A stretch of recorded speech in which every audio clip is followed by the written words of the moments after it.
is a rerun of today's lecture, November 19th. Due to technical difficulties, it did not come up as normal, so I'll go through the material here so that students can refer back to it if we need to. We talked about the Revolutionary War Part 1, and the first subtopic was the war moved south from Boston to New York.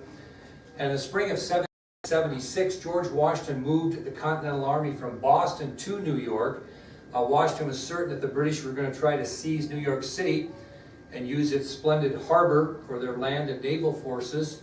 As a result, by July of 1776, Washington had 19,000 troops guarding the city. On July 2nd, 1776, British General Sir William Howe sailed into New York Harbor and landed British and Hessian troops on Staten Island. A few days later, Howe's brother, Lord Richard Howe, arrived with some naval reinforcements, giving the British military approximately 32,000 soldiers on that island.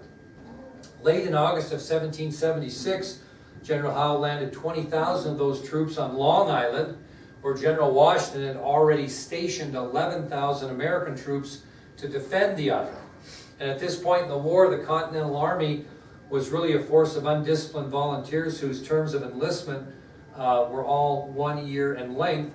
And Washington was a little bit in trouble here because he did not anticipate when these commissions expired that many of his soldiers would re-enlist.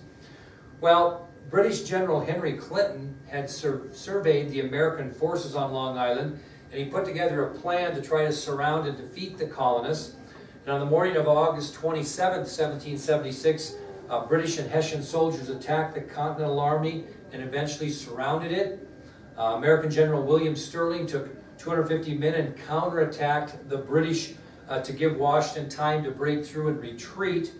And Sterling's troops actually charged the British 5 different times, and 5 times they were beaten back, even with the reinforcements that Private Joseph Plum Martin sent in to reinforce.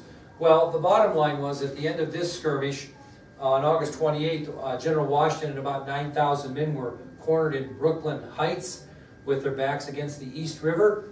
And Washington knows that the British are preparing for an assault, and he knows the only way he can escape an assault and disaster is by water across the East River into Manhattan. Now, the British fleet is also making arrangements to sail into the East River from behind Washington and trap the Continental Army between the British and Hessian troops and the British Navy. And Washington realizes if he stands and fights at that point that he loses and possibly loses the war effort as well. Now, Washington really knows that his men need to escape across the East River, join the other approximately 10,000 members of the Continental Army so they can live to fight another day. Well, British General Howe didn't want to experience another Bunker Hill, so he was a little bit apprehensive to attack Washington's troops immediately until he had received some more information and was assured that those British ships were in position behind in the East River. So that gave General Washington some additional time to try to make a move of escape. He got a huge break from Mother Nature as a large southern wind came in around that area and kept the British fleet from sailing up into the East River.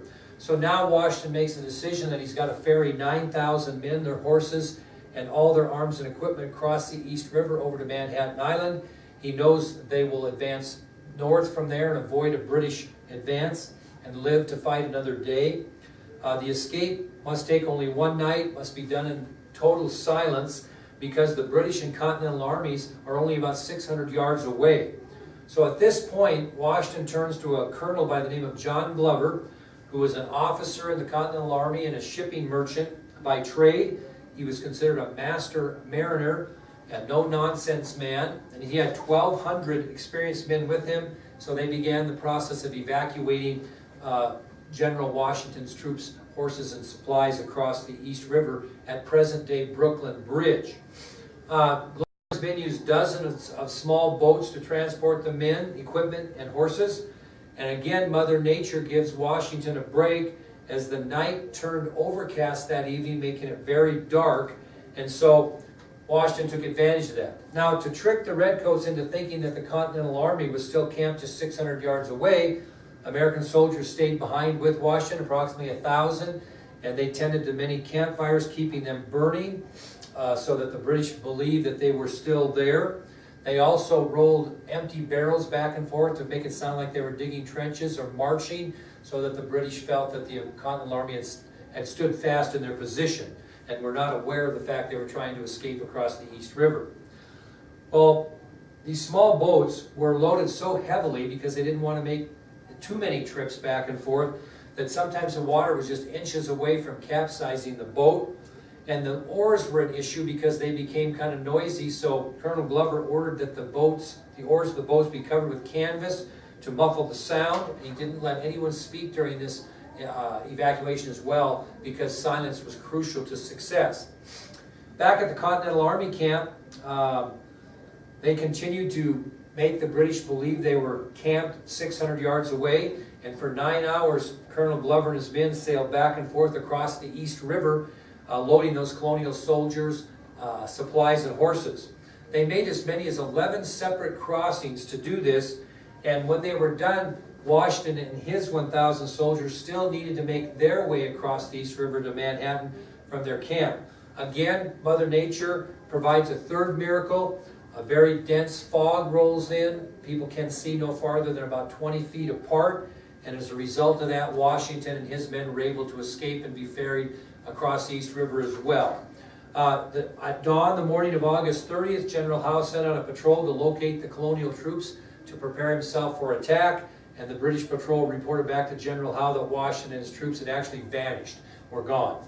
And Washington, what he did when he got into Manhattan, he withdrew the Continental Army northward to White Plains, New York, and he left the British in command of New York City and its splendid harbor. So Washington's goal of keeping New York City did not work. They are now on the advance, hoping to fight another day.